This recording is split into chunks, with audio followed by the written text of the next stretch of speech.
What is going on, everyone? Welcome back to another episode of the Sideline Report with the Athletics' Jeff Zrebiec. If you're excited to hear more from our guy, Jay-Z, click that like button and subscribe so you can find your way back for more. Jay-Z, my guy, it's been a while. How's it going?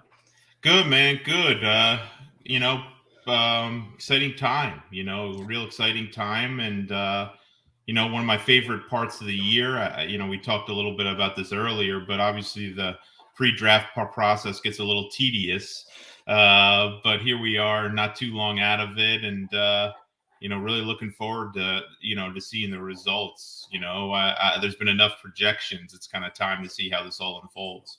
People are sick of seeing me argue about positional value on Twitter and all of the questions. So I feel you, and it's been an interesting week. I mean, that's kind of where I want to start. Or I shouldn't say an interesting week. It's been an interesting offseason. Just there's been a lot of storylines, and so let's start right there. So I mean, I think what really kind of the Marcus Williams signing, I think, let's just say, threw a lot of people off because I don't think they saw them going out there and hitting that big splash. And you and I talked before, and we talked about some bigger splashes, but I never thought they'd go there. And then obviously Morgan Moses, the Zrebiec Smith drama. So, how did you feel about the first wave and the first two waves of free agency? And specifically, is there anything you felt they missed on? It's interesting, Cole. I don't even think they expected to be in on Marcus Williams. You saw, or DeCosta's talked about this, and so has John Harbaugh. And that morning, DeCosta, kind of goes in Harbaugh's office and says, "Hey, can you watch some tape on this guy? We have a chance to get this guy." So I don't think it was Plan A to go out and get Marcus Williams. Whether Plan A was Emmanuel Ogbah, Hassan Reddick, I'm not sure. They're not gonna publicize that and make like Marcus Williams a second or third choice. Right. But the reality is they got a really good player that I don't think they expected to be bidding on. I don't think the safety market was as crazy as people thought. You look, Tyrann Mathieu still out there. So, I really can't find fault with any of their additions. I've been banging the drum for playmaking safety for a long time. So, obviously they got the best one available. Morgan Moses made sense last year. They got him a year late, but they still got him on a very team-friendly deal. I think it was huge to solidify that spot with not only a solid veteran, but a guy with a history of, being durable. Michael Pierce, I knew they were going to sign some interior defensive lineman. I just didn't know who it was going to be.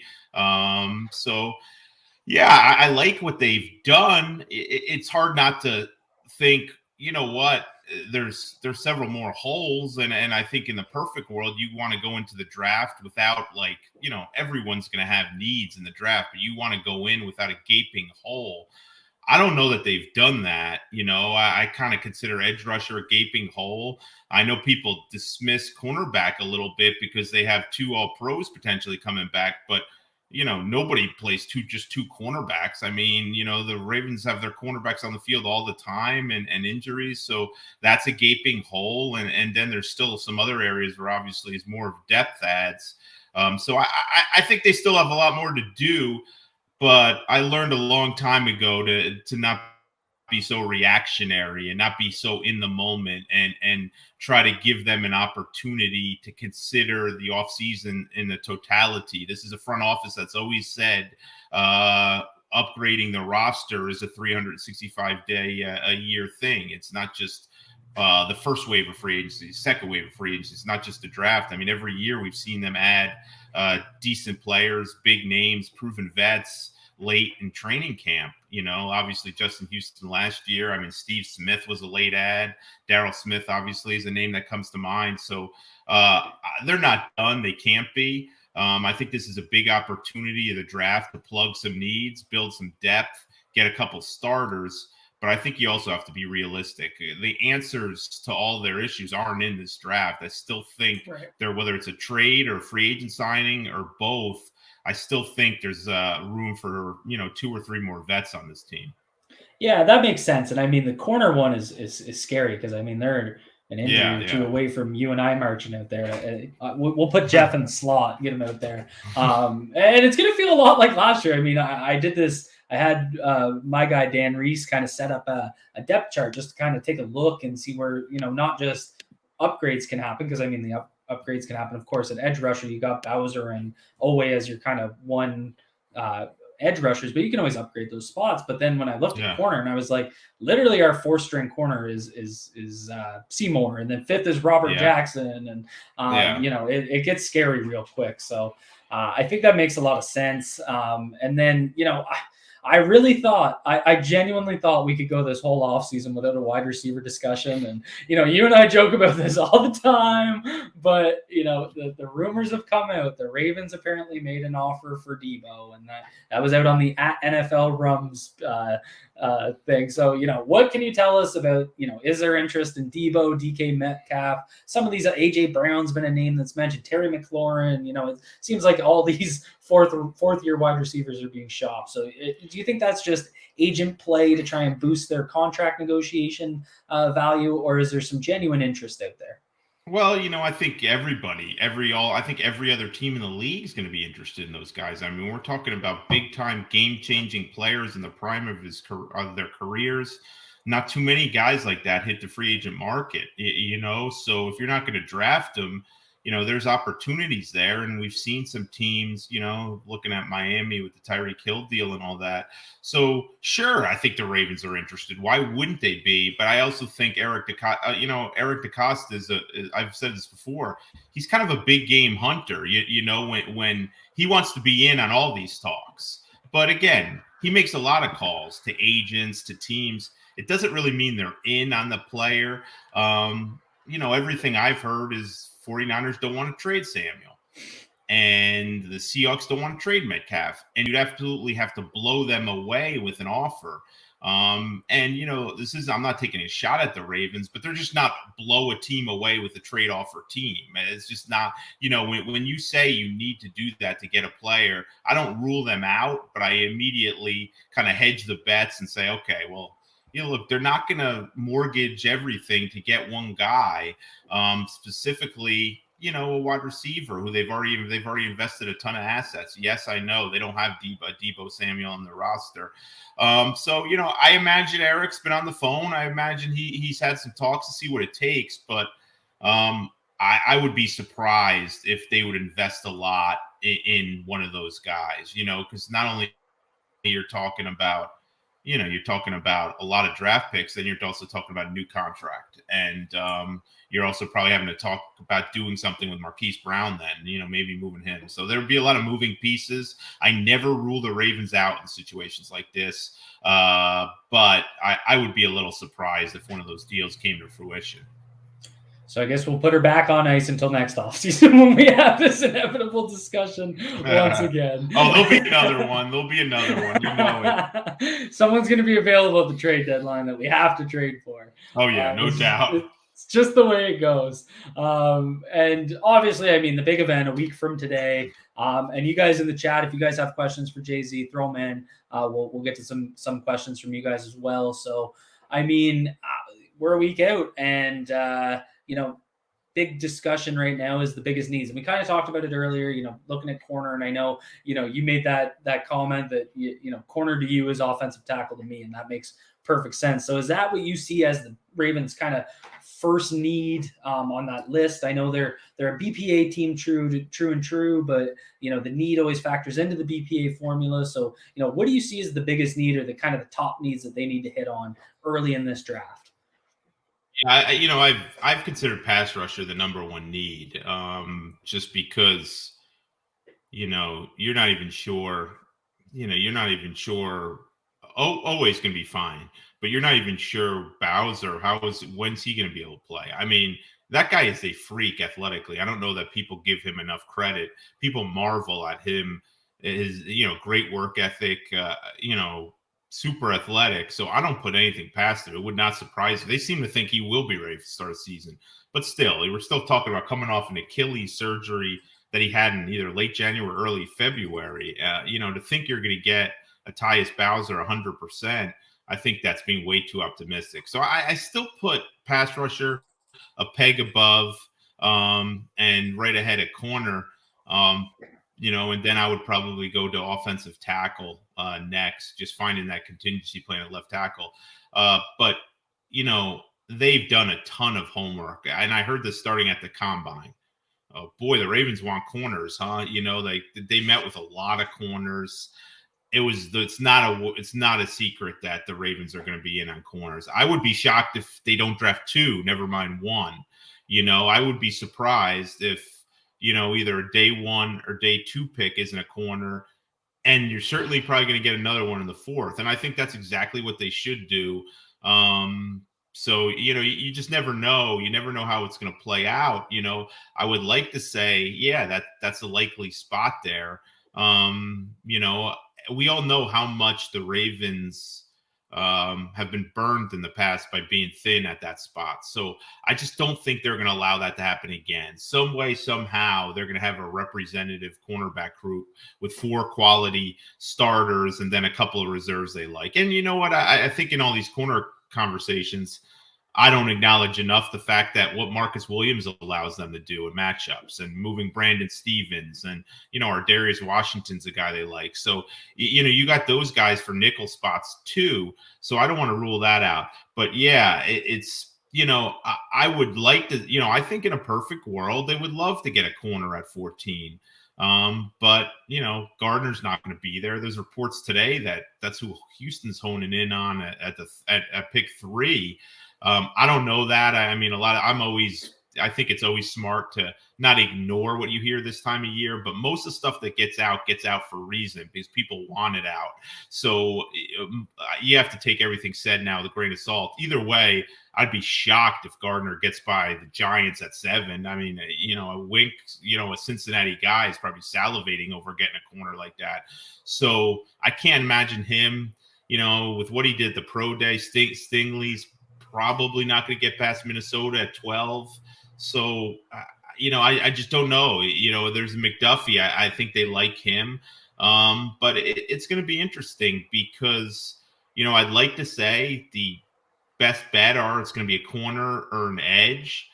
But then you got Jordan Davis sitting there. And then you got one of the 2 tackles. Does Cross fall? Is Penning still going to be there? So, honestly, Cole, they could go in one of 6 different positions, and I don't think anybody should be surprised. I don't think anybody should be surprised if it's defensive tackle. I don't think anyone should be surprised if it's an offensive tackle. I don't think anybody should be surprised if it's a pass rusher. I don't think anybody should be surprised if it's a cornerback. And then you have middle linebacker out there. I mean, Lloyd. I would be surprised if they'd pick Lloyd. I don't know that he just, I don't know if he's the best complement and skill set to Patrick Queen. And I also would question, they have all these DBs. How much are they going to have 2 linebackers, inside linebackers on the field anyway? So do you really want to invest in their first round pick on that position? I'd say no. I think that would be a day 3 thing for me, but I wouldn't rule it out if they fall in love with the guy. The guy's a defensive playmaker, and we all know they don't have enough playmakers on that defense. So it's going to be fascinating. I mean, I guess if I had to say right now, I would probably say it comes down to McDuffie or Jordan Davis. That would be my guess that will be the pick between those 2. But I'm just, I don't want to say it's a blind guess. Some of it's educated, but I think we all know we don't know how this is going to play out in front of them. It's going to be interesting. Yeah, that makes sense. And I mean, Davis has been such an interesting conversation. And I heard I was listening to DJ on the Ravens pod with, and that was his pick. He mocked Karlaftis there recently, but they made him do the name your pick because I think he's been right 2 out of the last 3. Yeah, he has, which is pretty impressive. And you know what, Cole? He doubled down on it today. He did he? And he does that annual conference call with the media, right? Before the draft, and he said he does not see. He was even stronger about it. He just doesn't see a way that the Ravens let Jordan Davis get past them. And he's great. He obviously is as well connected as they come with the Ravens front office for obvious reasons. But he did say a month and a half ago he doesn't see Trevor Penning getting by the Ravens, so things kind of change in the draft process. I'm always skeptical when people say things definitively about the Ravens because they got some guys in the front office that like to play the games. They have no problem to subterfuge, sending out smoke signals. And when people like I read, I think it was Tony Pauline from Pro Football Network said again, Penning will not get. He is a Raven. You can book it. And, he said he will not get by the Ravens. So I'm always skeptical when it comes out that the Ravens love this guy because the Ravens hide their draft interests so close to the vets. They'll not meet with a guy. They'll not go near a guy. They'll not talk to that guy's agent just to hide their interests. So again, I'm always careful of what people are saying. And Daniel Jeremiah has forgotten more about the draft than I'll ever know. So I'm not criticizing him, but it'll be interesting. Jordan Davis, you can see it. Given the Ravens' tendencies, it makes perfect sense. But here would be my concern about him, and I'm not just talking about the pass rush. Can he be a 3-down guy and all that? I know Greg Cosell, whose opinion I respect.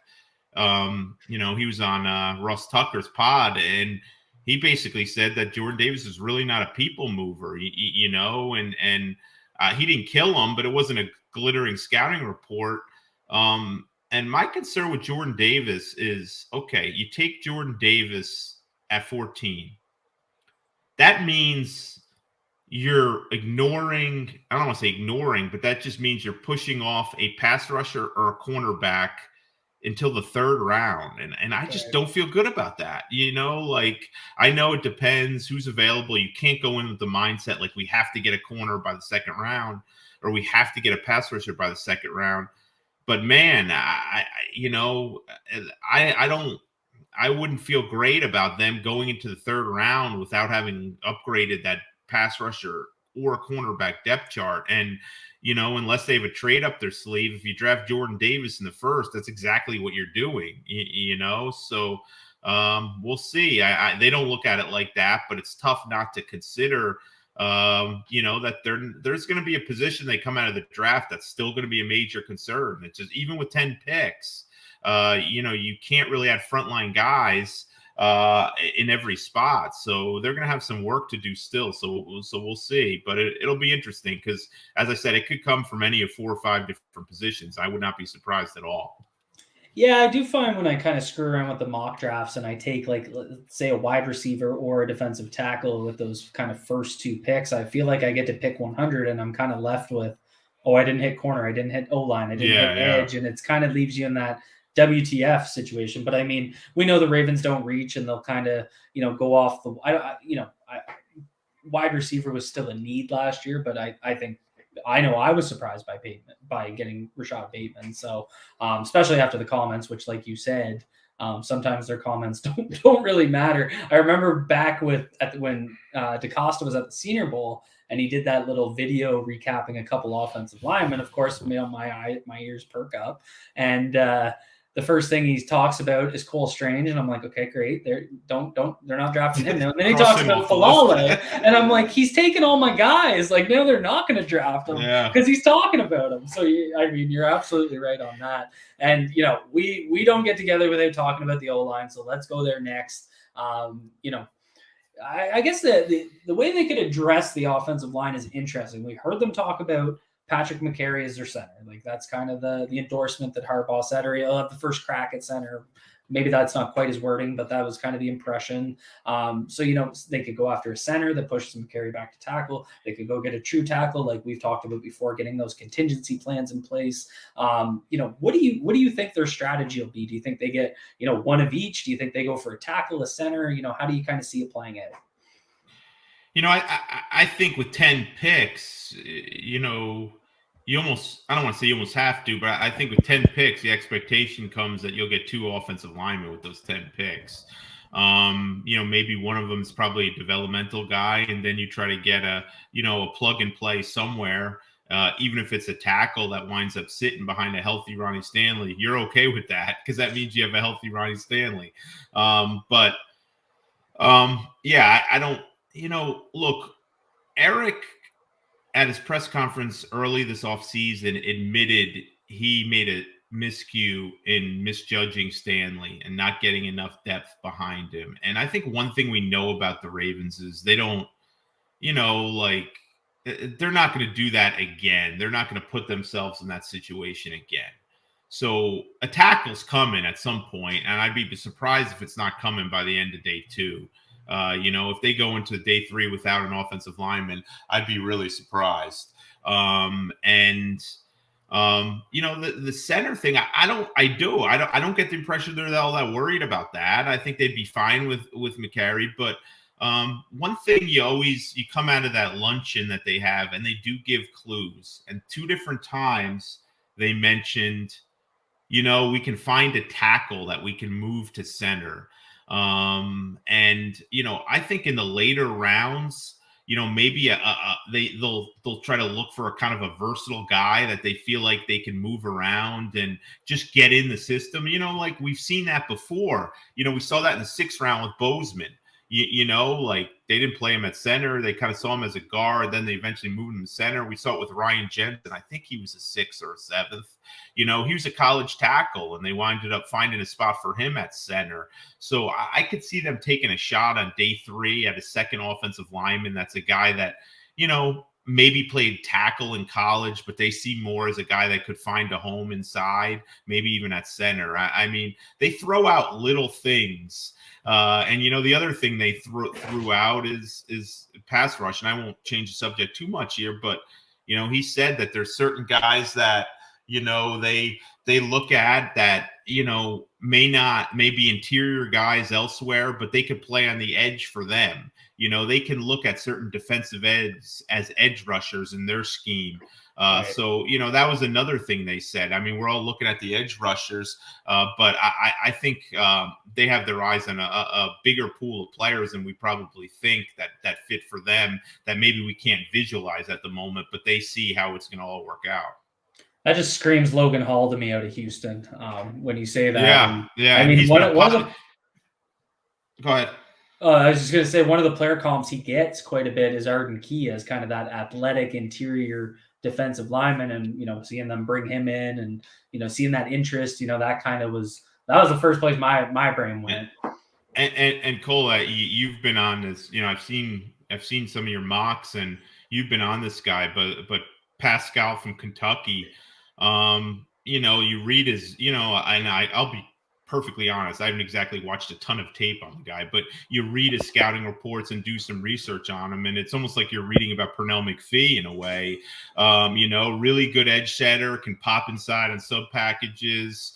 Is not like doesn't have elite pass rushing moves. It's a high effort, high intensity guy, but he plays the hell off on against the run, and he can get to the passer inside in favorable matchups.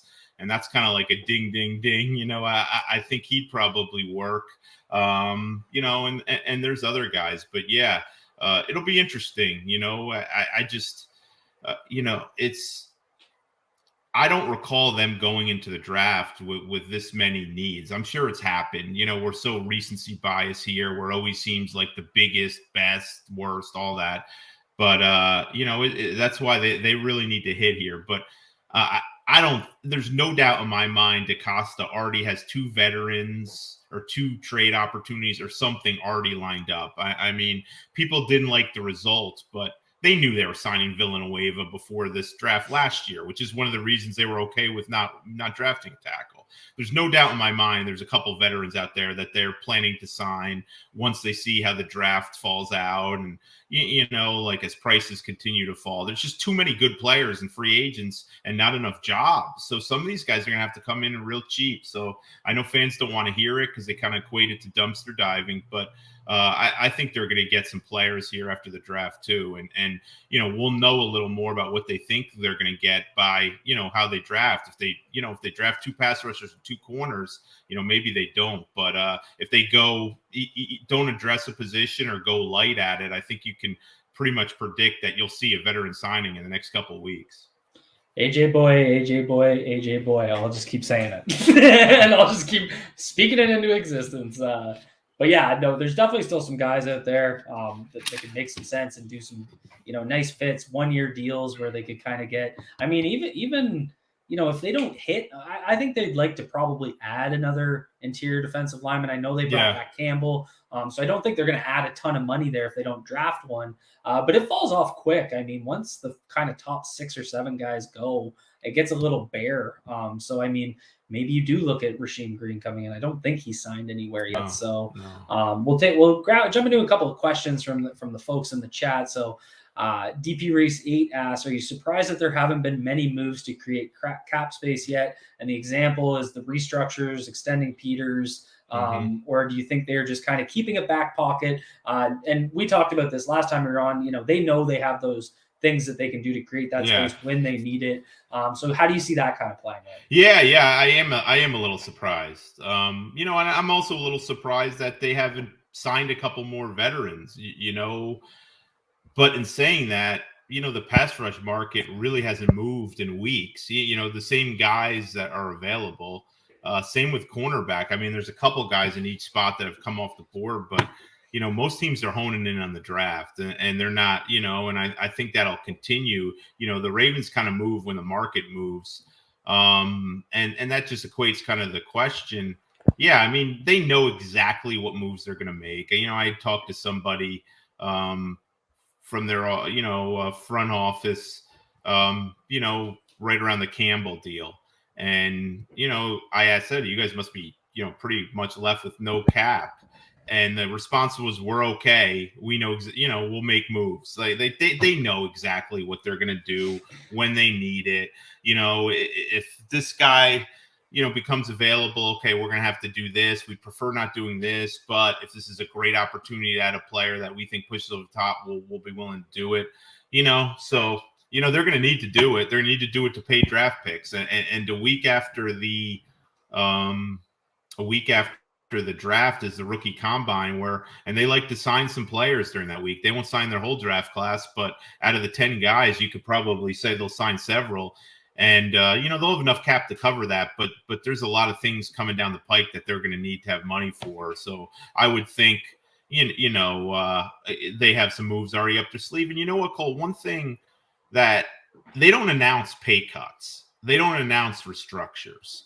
So how it works is, you have to check in the NFLPA website and see if a guy's salary changed. Now, some of the national reporters who are far more connected than me, they kind of get alerts on this stuff. So you sometimes see reporters report, oh, there's a restructure. Or that's because they get alerts when the numbers kind of change. I don't get those alerts. I just go on periodically and check, hey, is Sam Cook's salary still this for this year? Is Marlon Humphrey's salary still this? And you kind of have to check it because the Ravens aren't going to announce and parade and celebrate a pay cut. But last year, I think if you remember, there was 4 or 5 players that took pay cuts that really didn't get out until weeks later. That could be this situation too. The Ravens are usually operating with more cap space and more money than we think they have, just because some of this stuff has kind of been agreed to behind the scenes. It just hasn't gotten out yet. Sometimes the Ravens act like when I'm at the store with Scarlett and she wants a Kinder Egg and I got to act like I don't have any money in my bank account. It's there. The credit card's there. You ain't getting it, Scar. Someone just asked, because this was interesting, and I assumed it was, the question was there any significance to the timing of the release of Miles Boykin? And I assumed that it was kind of a respect thing. Like, we're going to let you go. We know that we'll give you a chance to get on a team, which he of course did before the draft. Is that kind of what your take was on it? Yeah, that was my take. And the second thing was, look, we've given this every opportunity to try to find a trade taker. And here we are, we're up against the draft now. We've talked to every team. There's no real interest, even for like a pick exchange. Let's give this kid a chance to catch on. I mean, Miles Boykin is a good dude, man. He worked his ass off, worked hard, didn't complain, didn't whine. I know people don't want to hear it. I get it. It's a performance-based thing, but that's a guy you also want to do right by. Right. You don't want to bury the kid. So I think that's a combination of things. But Cole, make no mistake, they're going to make moves, and they know what moves they're going to have, as I said, and that's also a part of it. Once they do one of these restructures or pay cuts or cuts, it doesn't mean the move is going to be made in 24 hours, but it's usually not far down the pike because they know they're going to need that money. Right. Yeah, that makes sense. And I definitely figured the respect thing because it makes perfect sense. Like it kind of once the draft goes, teams have already hit on things, and I hope everyone at home is ready for that Baker Mayfield, Miles Boykin fantasy team stack that's going to be your Pittsburgh Steelers first team unit. So I'm looking for that. And the next one we got from Dwayne. This one's a tough one. I feel like the answer is, who knows, and it depends. But would you be surprised to see them move up? Do you think it's more likely they trade back? What's kind of the temperature, around that aspect of the draft in the first round? Yeah, that's a great question, and there's that's always this time of year. I think you always feel like they're more likely to move back. I mean, right. That kind of one of the things when a couple of our reporters down in West Palm had to sit down with Bisciotti, that's one of the things that kind of surprised me the most, how much he spearheads that stuff. We all think it's Eric and Ozzy, but Bisciotti loves moving back. He they could have 20 picks and he wouldn't be satisfied. He loves the whole process, and apparently on the during the draft he's always calling out, hey, we could get this and we could get that. So I always say they're always more likely to move back. And I people don't want to hear it, but I think this draft kind of leans more towards that. Just because it's not a whole lot of elite players. There's a clear cutoff between elite players, and there's a lot of good, not a lot of great. So picking up extra picks in day 2 and early in day 3, you can see it. But I wouldn't count them out of moving up either. I think there's a couple teams in there that just need so many players. New York Giants, to name one. Panthers, if they're not all that into a quarterback or they don't want to pick them at 6. There's teams that could move back. I mean, look at the Falcons. I mean, you could pencil them in with anything right now and say, yeah, that's a need. So there's teams that they could probably move back, that would be willing to move back, and the Ravens can move up. And there's no doubt in my mind DeCosta's already talked to them. There'll be a guy or two in this draft that they'll consider moving up for, getting into. Now, I don't think they're going to get into the top 5. I would be surprised if they would do that. But I think, I don't, they hide the close to the vets. Is that guy Gardner? I hear they love him. I really do. I hear they love him, but you're talking about, you could probably sit at 14 and get Trent McDuffie. You may be able to get Stingley there. Maybe not, but I would think McDuffie will be there. Do you like Gardner that much more than McDuffie, where you're going to trade 3 or 4 picks to get him? And that's why these decisions are tough. Maybe the answer is yes. I'm not disputing that. And the other guy is Thibodeau from Oregon. Man, if he falls, I mean, this guy idolizes Ray Lewis. He was once thought to be the number 1 overall pick. Now he's not everybody loves that guy. He, for some reason, he's kind of become a polarizing player in this process. I think teams kind of get turned off by some of his bravado, but the Ravens love that, stuff. So if he's there at 8 or 9, I wouldn't put it past them. If they just said, you know what, here's our elite pass rusher sitting right in front of us. We're not going to get too many chances to get a guy like this. We're not paying. They haven't paid a pass rusher big money in a long time, in top of the market deals. So maybe I go up and get this guy. So I would think there will be 1 or 2 guys that they would be willing. I'm not sure who those guys are. I'll be perfectly clear about that. But I also think people got to understand, I was talking to one of my colleagues and he was mentioning, what it kind of would cost. And he's kind of a whiz with the trade chart. And like you look, just let's say to get in that 7th or 8th spot, what are the Giants 7? I think they're 5-7. I think that's what it is. Yeah. So say you want to get in that Giant spot to get a guy like Gardner or the Oregon kid, that's your first at 14. That's at least 1/3. That's at least 1/4, and that's your second rounder from next year, and that's according to kind of the charts. I mean, so you have to love a guy. I'm not really. I don't think they'd be to give up a second rounder next year along with and a third this year and a fourth. So that's a lot. That's just I'm not saying it wouldn't be worth it or whatever. It just shows you that that's the kind of commitment you have to make to go all in on getting a guy. So they're going to have to really love a guy to go in and get him. And I think they're going to have one of those guys fall too, because I just don't see them paying the to see you have to do that much just to move up 6 spots. 7 spots. So you can't. They're not going to move up 9 or 10. You're going to have to trade pretty much 4 or 5 picks. So it's tough. It's tough to move up, but I think there will be a guy or two where they'll be willing to do it if he gets more closer to their range. Right. No, that makes sense. And I love Thibodeau. I think I remember saying this about Justin Fields during his draft class. Like, I was just shocked that he was being looked at as falling. And I mean, he eventually fell, so what do I know? But with Thibodeau, like, just falling outside of the top 5 seems crazy to me. So he's such a powerful player. Like, he's a freak on tape. Yeah, and actually another scenario that I want to mention, Cole, is the Redskins are seriously lacking in mid-round picks, right? I think they traded 2 for Wentz. Yeah, they're at 11. The consensus seems to be at 12, and consensus, as I said, I'm always careful. I don't think anyone knows for sure but everyone says the Vikings at 12 are either Jermaine Johnson or Stingley, right?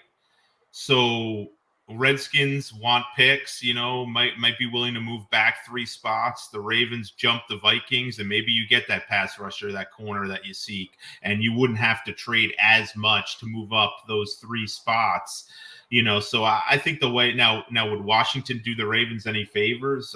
I don't know. I mean, but hey, they're draft picks, so they certainly need Washington needs those and needs to add to their depth and several positions. So that's another thing that could make sense if the Ravens feel like say they love Jermaine Johnson and am I mistaken? Is he not a Minnesota kid? Or I think I read that somewhere. I forgot where he's from, but he's connected to them a lot, and so is Stingley. So it'll be interesting. Maybe the Ravens see that as a more viable option to get in front of Minnesota and get one of those guys.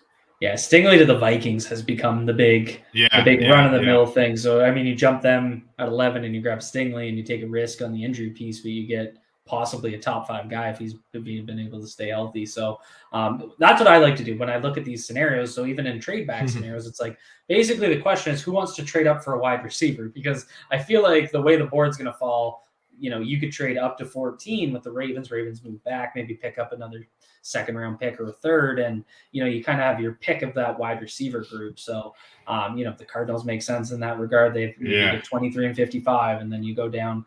What I've been doing for the last 2 weeks down scenario lane. But we'll grab another question here. And, like I said, we can't avoid the wide receiver question. So do you see them drafting a wide receiver, and what round could you see it in? And is your answer George Pickens at 45? That's my, I'm sure you saw, Lamar Jackson talking about how he loved Yeah, you were all over that one. I thought of you immediately. But, both Bisciotti and DaCosta have been clear that they're not into the main wide receiver market, like putting a major asset. But, I don't consider, 4th-round picks major assets, really. I mean, I think they're more talking about taking another big swing on an early-round guy or signing a big free agent. If you're asking me, and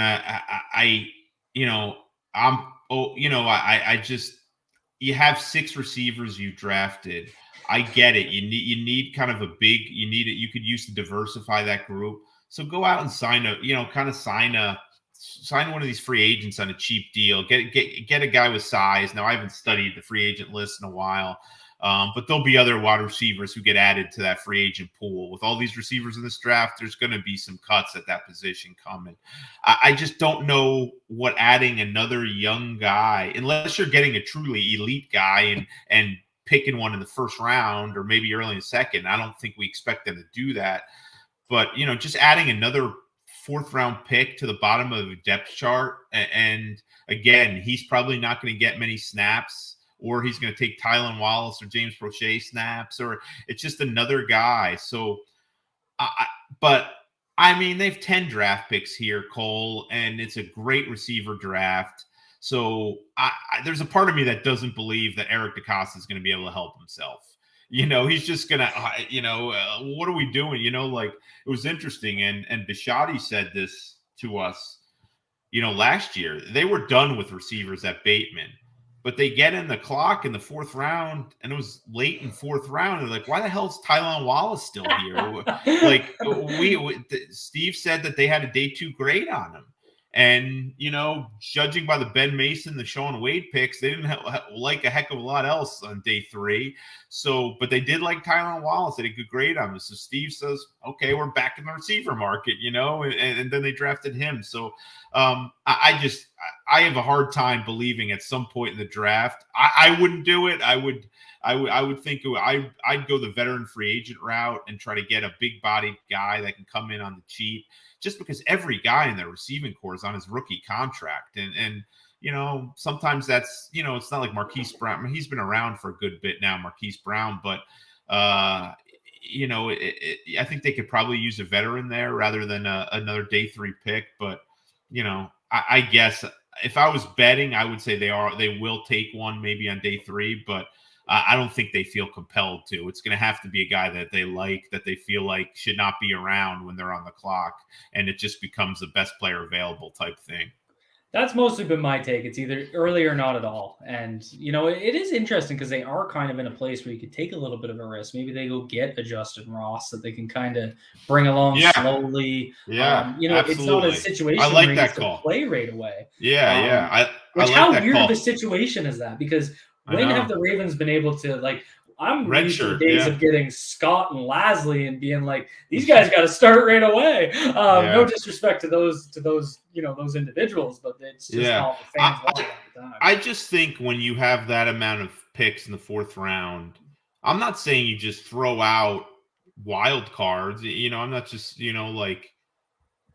but I think you do have the luxury of taking a flyer here or there, right. and people are going to jump me, and I get it. Now, I'm not saying they're going to do this, but if that stud punter from San Diego State's still there in the 4th round, you need to create cap space. And I love Sam Cook, and I think I've been all against.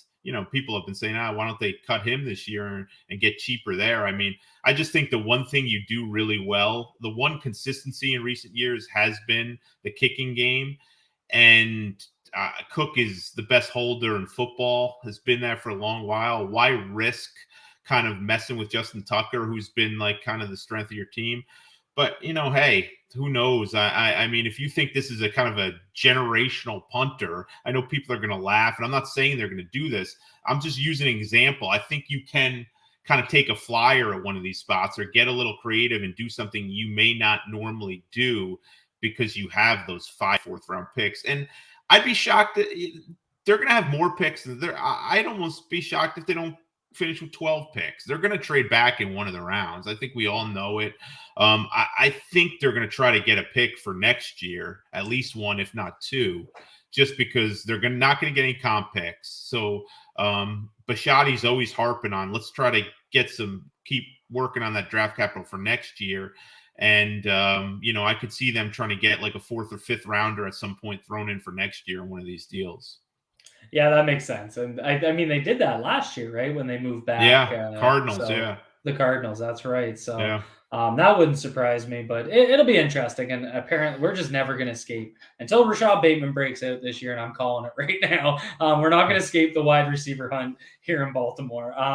And then, a good question I got, and it's kind of, I've received it a few times, so I can kind of wrap it up into one. It's so, what kind of approach do you expect from Mike Macdonald, and how could you see that, I want to say, playing a role in terms of player acquisition? And, something that stands out is, it didn't seem like Wink was bigger on smaller corners, for example. So, Yeah. now Wink's gone, and we've seen some guys follow him to New York. So, how do you see that playing out with Mike Macdonald? Do you think some tendencies are going to hold? Do you think you'll see some transitions? I know we don't, we're only kind of guessing until we kind of see some things actually happen with what the scheme is and whatnot. But, how do you see that kind of playing out? Yeah, I don't think there's going to be drastic changes. You know what I mean? I just, Mike McDonald for most of his football life has been in Baltimore. I mean, that's what he knows best. I mean, he was at Michigan for 1 year. I know he kind of was at Georgia earlier, but you look at where he's been the longest and done the most, and it's in Baltimore, and it's working alongside under John Harbaugh and alongside Wink. And so to think that he's just going to come in here and he's going to have a totally different defense and scrap everything. And I just don't think I don't expect that at all. And look, like John Harbaugh has a lot of say on the defense too. Just like he does on the offense. I'm not saying he micromanages, but he's the damn head coach. That's what they do. I mean, this ultimately is still John Harbaugh's team, and the offensive and defensive coordinator answer to him. So, and John Harbaugh makes it clear that he likes playing an up-tempo defense. He likes blitzing. He likes being aggressive. So to think the Ravens are all of a sudden sit back and not be aggressive, I just don't think that's going to be the case. I still think they're going to be an attacking defense. I just think that maybe Mike McDonald will pick his spots a little bit more. Won't be as aggressive. Won't throw the kitchen sink constantly at teams. I think he'll mix it up a good bit.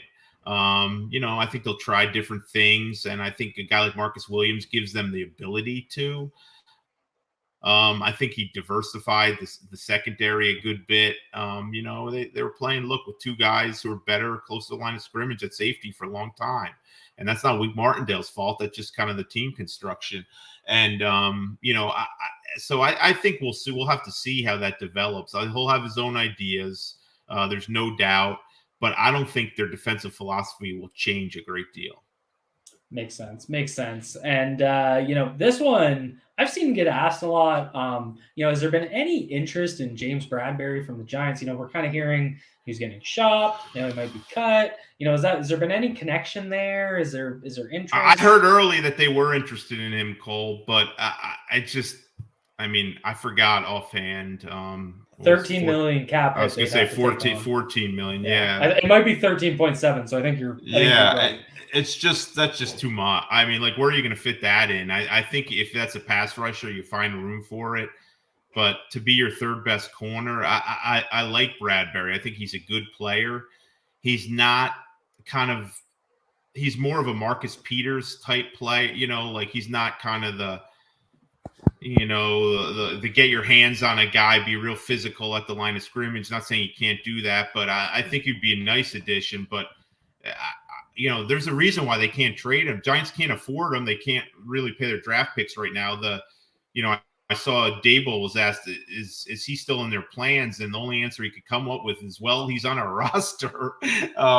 So it wasn't exactly a big time endorsement. I think everybody knows the Giants have to move him, and they haven't done it yet because there's been it's hard to fit that kind of salary in. So if they were able to do a trade like that, I think it would have to come with a significantly altered contract, or they'd have to, shed some of that money somehow. But he's a guy they like. I think in a perfect world, the Ravens would love to have James Bradberry. It's just tough to kind of match up there. I kind of think their best play is what you said. You draft one in there, either the first or second round, whether that's, if you get McDuffie, great, Stingley, great. If not, I think you kind of almost have to look at that early second round, whether you're looking at the other Washington guy, Gordon, or, Auburn, McCreary, or Booth, one of those guys. You get one of those guys in, and then you go out and sign a Boye, and then maybe you take a shot at a developmental corner with one of those day 3 picks. And I think you say, we feel pretty good about this, because they do like Seymour.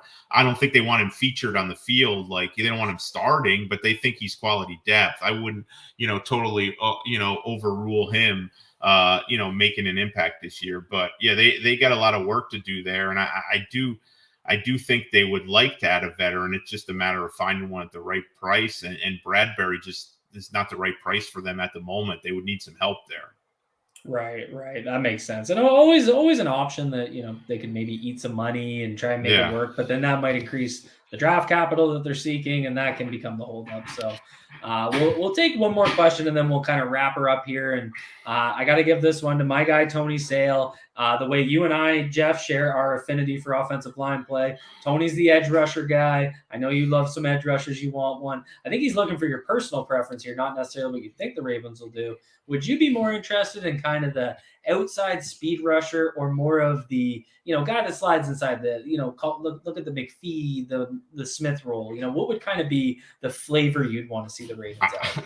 Can I say both? I really think they could use. So can I tell you what his follow-up question is? Why not both? Yeah, I told you again. Seriously, everyone's talking about their defensive line and they need more bodies. And I'm not saying they don't.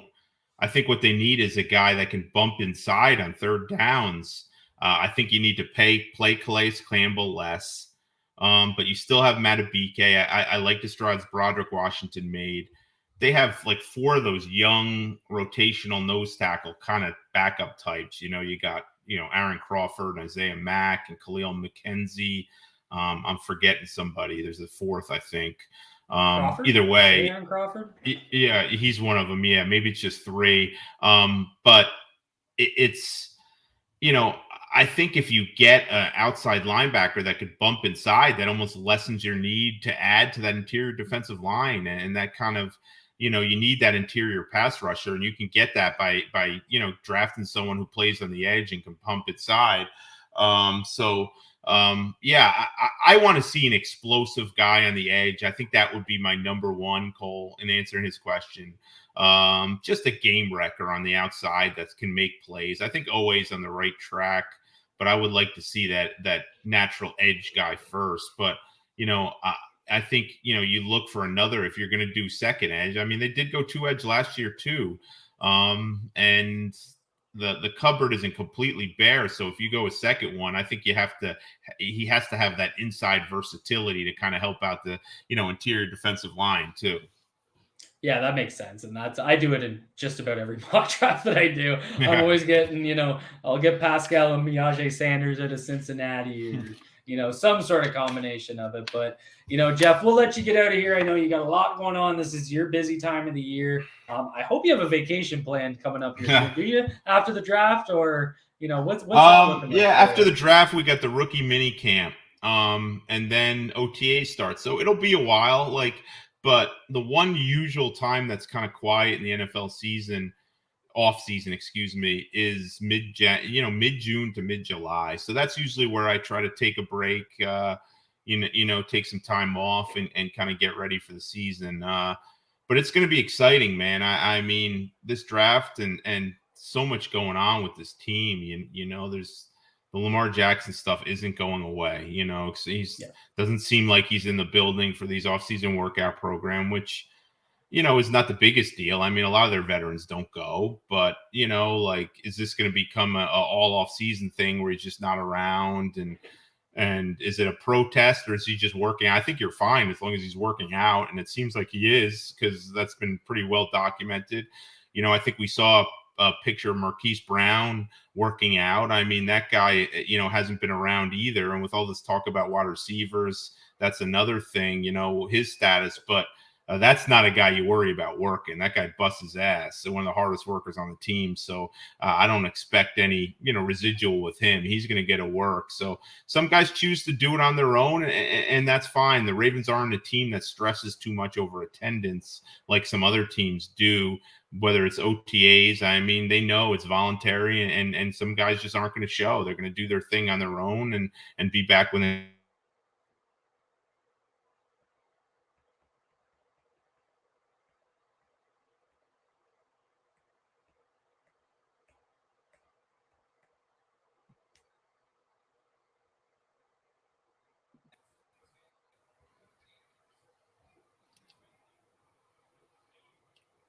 Did you get that, Cole?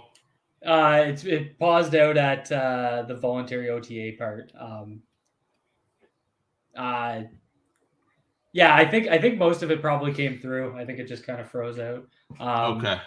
But that's all good. I mean, we're just wrapping up anyway, so that's so we'll let you get out of here, and you guys know where to find Jay-Z's work. I've never hidden my endorsement for the Athletic subscription. There's no better time of year to have it. In fact, Arif Hassan just put out probably one of my favorite tools for the draft. He does the consensus big board where he takes, I think it's like 70 different big boards that exist and puts it into one master consensus list. Super helpful just to kind of get an idea of where everyone's ranked in a consensus format. So go check that out. I'll drop links down below. And you can find Jay-Z's work there as well. So we'll let you go. That's all we have from the sideline. Be good to yourselves. Be good to each other. Peace out, everyone.